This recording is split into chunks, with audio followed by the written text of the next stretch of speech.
Today I want to talk about oppositional defiant disorder and meltdowns and how to prevent them. We're also going to discuss how harsh punishment or harder discipline actually causes the meltdowns to become worse, and of course, what you can do instead.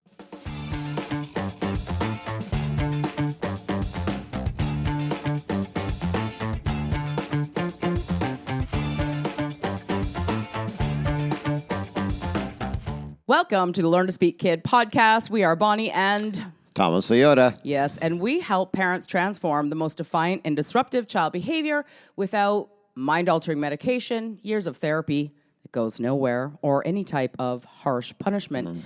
And we're talking about oppositional defiant disorder today and meltdowns, and that's really the number one reason parents bring their kids to the doctors in the first place for a diagnosis. In fact, almost 50% of kids who have ADHD will also become diagnosed with oppositional defiant disorder. And I want to break some myths today and bring some parents some solutions so that they don't have to ever deal with the meltdowns and the kids don't ever have to be medicated for years of their life believing something's wrong with their brain. Yeah, absolutely. So talk about the kids that you used to work with in your after-school program and why parents would bring them to you and what you saw working with those kids.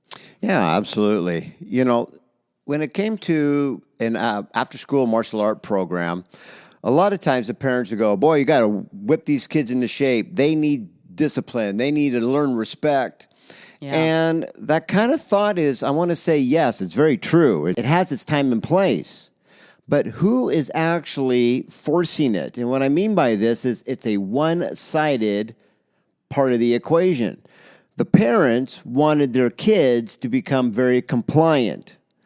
Basically, don't do as I do, but do as I say. And so when all these kids were so-called getting kicked out of daycare for misbehavior, and a mom would go to this daycare, this daycare, this daycare, and kind of run out of daycares, but couldn't afford the martial art program, that's when I went to the state and actually became a licensed daycare center for state subsidy. So the mom had a place for the child to go. Yeah. And so I'm not saying that we got kind of known as fixing kids, but you got known as fixing kids because the kids actually cooperated. In case you're not saying, but you are saying. Right. But what I mean on this is that when you could open it up and just go, well, wait a minute. Opposition. That means you're going against each other. Right. You know, a kid has a goal, like in soccer, you want to kick the ball in the goal, and there's a goalie. That's opposition. Yes. Right? Yes. But if you were to actually switch around and go like, well, wait a minute. You got a little genius offspring, and you got a big kid trusted advisor known as the mom or dad, and you got this little kid. Yeah. And the idea is, yes, you do everything for them at first because, well, they cry and that's about it, and then we got to get them ready. But there's a part of where you do less and less, and they do more and more. So what if all this opposition is, I want to do more, you won't let me, and if that message got missed, you would never need to pop a pill when you know that the actual answer is a missing life skill to be transferred. Okay, let me talk about that for a minute from a mom's perspective, because you definitely did come into my house. You definitely did help me fix my kids. I've seen you fix hundreds of kids since working with you in creating Champions for Life. And so for the moms watching this who have struggled with their kid for 4, 5, 6 years, the kid continues to scream. You've been told that something's wrong with your kid, like they're missing neural pathways. I remember when the doctor told me that, but I didn't know what a neural pathway was, and I had no idea what neuroplasticity was. I just bought in because there was nowhere else to go. So this is your somewhere else to go now when it comes to oppositional defiant disorder. Correct. And so when you're talking about transitioning life skills, I want to go all the way back to the age of 2. And so if you're a parent, you have like an 8-year-old or a 15-year-old, it doesn't matter. We're going to go all the way back to the age of 2, because this is when babies who are born with only one language, and that is to cry, begins to transition into childhood, or begins to transition into a different form or type of communication. Well, somewhere along the way, Tom, as parents, we've been trained to redirect our toddlers. We've been trained that they must learn what the word no means. No, don't touch that. No, you can't have that. No, no, no, no, no.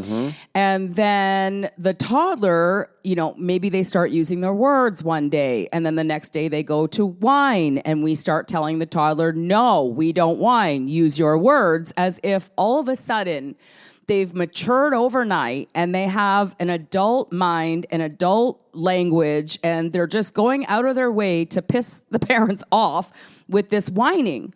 But what I've seen with our 2-year-old granddaughter is that when she goes into a whine, we know that she's missing a life skill. We know that she can't think or see the world like an adult. So when you showed me just to stand there and lead by example and go, Grandma, and I've seen her literally go, and then I go, Grandma, and she goes, Grandma, and I'll go, you help me, please, and she'll go, you help me, please, and then I'll help her push her chair in or help her get something off the counter or help her do what she wants to do, and we're happy for the rest of the day. But that one moment right there, I'm going to cry. Could you imagine if I had never learned that and I thought she was just being whiny or unkind or naughty, and I continued to give her some sort of discipline or maintain a boundary or continue to redirect or continue to put her in a timeout for whining or something silly like this. And she continued to get louder and the meltdowns became stronger. Over a period of time, now she's 6 or 7 years old.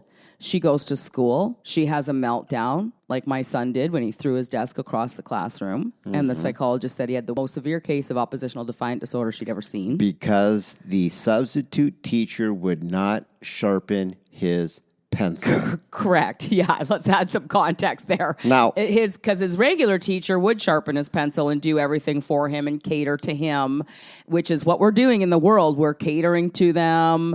We're getting them IEPs and teacher assistants and therapy and all this stuff, trying to fix a kid from the outside in. But I know it was me. I know it was the parenting techniques I was learning. I know it was trying to constantly correct his behavior in the moment that caused the meltdowns in the first place. And so, yeah, if you got a 15-year-old and you've been doing the same parenting for, 13 years since they were 2, Now, if he knew how to sharpen his own pencil, we would never have this conversation. And if we knew at that critical moment that his throwing the desk and jumping around was a scream for, hey, could somebody show me how to do this? Because that's the reason why I'm here in the first place. Yeah. Not to be conditioned and put into a box of conformity. Show me what I can do all by myself so I don't need you. Yeah. And it's that reframe that is either pop a pill or show them the missing life skill. Which one makes money off our kids? That's called Captain Obvious. Just pop a pill. Yeah, and let me say that the only industry profiting from labeling your kid oppositional defiant disorder, continuing to recommend therapy, boot camps, medical centers, treatment centers, all these things, is to the tune of $247 billion. When every single personal development guru teacher in the world knows what level 5 leadership is. We know that as a leader, we should be breathing life into our team. We know that as a leader that you should be expecting more from your team, personal responsibility, accountability for your own things. But do you remember that time we were at the lake? Like the kids were arguing and the mom's like, I'm fed up now. And she picks up like all this stuff and she's got like the blow up and the toys and the wagon and the snacks and like everything. And she's like, why don't you guys help me? And the kids are like 4, 7 and maybe 10. Why don't you help me? I brought all this stuff so you could have fun. And the kids are all like, we didn't ask for any of this stuff. Remember that? Never asked you to bring it? Never asked you to bring it, buy it. No, they were actually having fun in the water. And she was like, stop splashing. And I'm like, they're at the lake. What are they supposed to do at the lake? They would have had fun splashing, playing, jumping, playing tag, running around, building sandcastles with their bare hands. But we think we have to like provide all these things. It's like we started competing with the Joneses in the 1950s and we never stopped. And now the kids are being affected. Correct. And this is the truth. Yep. And those kids would be able to find something you can't buy in Walmart. It's called stick and an imagination. You see, when you go back to where it was, if Zach knew how to actually learn to sharpen that pencil. Tom, if Zach learned how to do anything. I never Correct. taught him to do anything. I dressed him, I fed him, I catered to all 4 of my kids. So I never even like took a step back and thought, oh, I should teach him how to make his own Correct. juice. That's the whole point. So if we knew at that critical moment, you see, now let's come full circle around. Why did we have the reputation of fixing kids? Well, it was because every child that came, we didn't do for them like a normal daycare would, right? Yeah.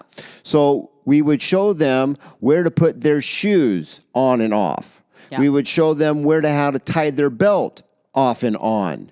You see, the very first core would be called order. That's the opposite of disorder. It means this, then that. 2 kids, drinking fountain. Thank God, God is so amazing because I've never seen 2 kids swapping spit at a drinking fountain. At the same time. There's a code that allows them to just let go and let God happen. And guess what they do? Yes, they might push to get, but they always go, oh, you? Then me. You see? And so our kids are always looking for what every animal in the animal kingdom does. I want you to show me so I can do it and then launch.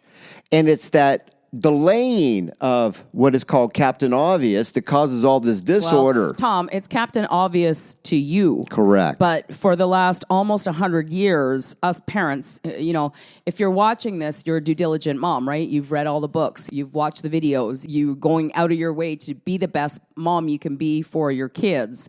And like I said at the beginning, redirection, telling them no, correcting behavior constantly in the moment. Dr. Becky will teach a kid who's hitting, like, grab them by the hand and I won't let you hit. We've been taught to maintain boundaries.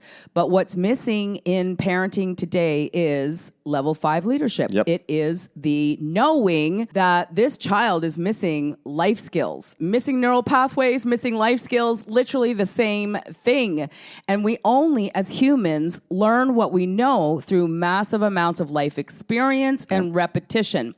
So an 8-year-old who is constantly screaming, we've had kids, my kid threw a book at the TV in the principal's office and broke it twice this year. Sent to a 5-day treatment center, which did absolutely nothing for the kid. In fact, Carlos was like, I never got to see him. I don't know what they were doing to him, what they were saying to him in that 5-day treatment center, but I guarantee you this, he came out no better off. Joined our 90-day parenting program, and within 3 weeks, the kid was going to school and cooperating. He's like, is that a coincidence? No. It's because you teach the parents to see the kids, like you said, reframe through different eyes. This is just a little genius embracing their own uniqueness, looking to be shown how the world works. And the truth is, mom and dad, cause and effect is a universal truth. And right now, if we're like authoritative control parenting our kids, we're in control. They have no self-control at all. We are their end-all, be-all. We decide what they're going to eat, what they're going to wear, when they're going to wear it, how to do their hair. Like, we decide, like, over my dead body, are you going to get social media? Rather than teach them about it, we are like wrapping them in bubble wrap and keeping them inside of a box. And these kids who are ODD and having constant meltdowns are kids who are like, I don't want to be in the box. They feel like they're drowning. I'm going to cry. If you ever been told what to do or what not to do and like felt like I'm in a situation like your car breaks down on the highway and I'm in a situation I have no control, I've got no phone service, you're going to feel anxiety. Correct. You're going to feel just like a lack of control over your own life, and it's going to come out as an explosion because remember, all kids were born with one language, and that is to cry, that is to explode. And so when we have clients, even when they have 15-year-olds, we go all the way back to the 2-year-old box. And the first thing we practice is self-control. We practice self-control. We show the kids how to master their emotions. We begin to take our foot off the gas pedal, which means we stop redirecting, telling them things like no. In fact, we just watched a movie last week. It was so good. It was Unsung Hero on Netflix. And the kids, like, first of all, they lose everything and they kind of move into the house and they start at 0 with no furniture or anything. And there's 6 kids. And so mom teaches them every time they want something or they have a desire, she teaches them to put it in writing and tape it on the wall. I'm so emotional just thinking about the movie. If you haven't seen it, watch it. Because if God says in Mark chapter 11:24, God says, ask for whatever you want, believing you have received it and it shall be yours. But when the kids at Toys R Us going, I want that toy, and we're like, nope, not today. We're not getting that today. We came here for this. I already bought you 5 things earlier today. Then we're kind of defying how God works, like by telling our kids no. Why not show them how to make things show up? Give them the life skills, moms and dads, on how life works. Show them what sowing and reaping looks like. Show them that by practicing self-control and taking care of their bedroom and their own personal space that they are responsible for will allow them to earn the things that they desire. I tell you what, this is absolutely life freaking changing. Do we have time to let the cat out of the bag and give a mom a practical application of No, what we need to give them a self-control practical is? application. We need to wrap up. And so let me just start the practical application like this, because I was just talking to a mom yesterday who has a 5-year-old. It was bedtime. They're communicating. The 5-year-old starts having a meltdown. Mom starts having a meltdown. She's like, you need to calm down. And the twin of the 5-year-old goes, you both need to calm down. And so we went through like a little exercise. But yeah, share with mom and dad how to prevent and kind of put a stop to these meltdowns with ODD kids. All right. So in a nutshell, can we deny that something is in control of this body and my actions? And the answer is a resounding no. That means you have a pulse. And I'm glad you're with us here today. But the other 2 options out of the 3 is either external, meaning that they are in control of my body, my actions, or what they're screaming about is, I am in control of my body and my actions. And that's when they start to actually have control of oneself, better known as self-control. And it's that fear that we have that they might get hurt, so maybe safety, or there's some kind of thing like, well, he's not old enough to have a knife yet, morals and ethics. I get that. But when you can understand that they want, I am in control, and you've been taught that I'm in control, which means they are, that's the rub. Yep. So when you can actually go, yep, I got to do it first for them, yes. But if you're always consistently, every day, like coins in a jar, just putting a little bit over, you're constantly giving them the ability to hold the fork, to be able to get up and down and do everything in a very slow manner, then you're transferring that they are to I am. And I guarantee you this, healing of anywhere you're at shows up every single time. The uniting of walking in twos becomes so strong like a zipper. And then empowerment. If it is to be, it is up to me. Not to be arrogant, but confident. So when you send them out amongst the wolves in sheep's clothing, they'll be able to act, analyze, and adjust, go over and around or through the obstacle course without you. And isn't that the prime directive? Yeah. Well, I absolutely love that. If you're getting anything out of this episode, make sure to give a like, give a share, help us get this message out that the kids aren't broken. The system is. And I'm going to kind of role play out what Tom just shared with you in real life time, using the mom I shared as an example, because you can't like tie your kid up and hold them in the bed. Like maybe you could carry them around when they were 2 kicking and screaming, but pretty soon you're not going to be able to do that. So when you want the child to do something like go to bed and they go to have a meltdown, the best thing that you can do right now as a very, very beginner of this philosophy is show them what self-control looks like. Monkey see, monkey do. Breathe yourself, mom and dad. See your kids through new lenses. This is just a little being looking how the world works. Think, what is his desire? What would he be willing to work for, meaning go to bed on time happily himself for? We need to take a step back and think, because a universal principle is if you're going to build a house, you don't just show up one day with a bunch of 2x4s and start hammering them together. It's called a blueprint, You better known as a plan. Create a blueprint. You decide the budget. You decide how many rooms there are. We know this. We make plans in our life and in our work every day. But when it comes to these kids, we think we can just like maintain a boundary and act in the moment when it needs to be thought out proactively. Mm-hmm. So we need to take the foot off the gas if we're heading down a road of negativity, which is years of meltdowns, a diagnosis, medication, and therapy. Man, you're so far down off the track of negativity, there's no way to stop the train instantaneously. The kids have learned that if they cry and whine and melt down, eventually they get what they want. If you've even done it one time, They've created a neural pathway. That's how I get what I want. It's worked before. It'll work again. Secondly, they need the actual words to use, like the Harley Faith example I shared a few minutes ago. Mom, mommy, can you help me? Mommy, can I have water for bed? Mommy, I want that blanket, not that blanket. Like the kids always have some sort of internal desire. And so if we can wake up with that awareness, man, that's going to be life-changing. Correct. All right. So I hope that made sense. You might want to push play 2 or 3 times because awareness is the first law of learning. Repetition is the second law of learning. We're getting rid of authoritative control. Call it gentle, peaceful, attachment, conscious, call it whatever you want. If it's authoritative parenting, you're in control. They have no control. We're going to get rid of that. And we're going to start adopting level 5 leadership with the Learn to Speak Kid podcast. That's right. All right. So if you're looking for more, make sure to watch the next video by tapping below. And until we meet again, here's to your parenting success. Cheers, everyone. Bye for now.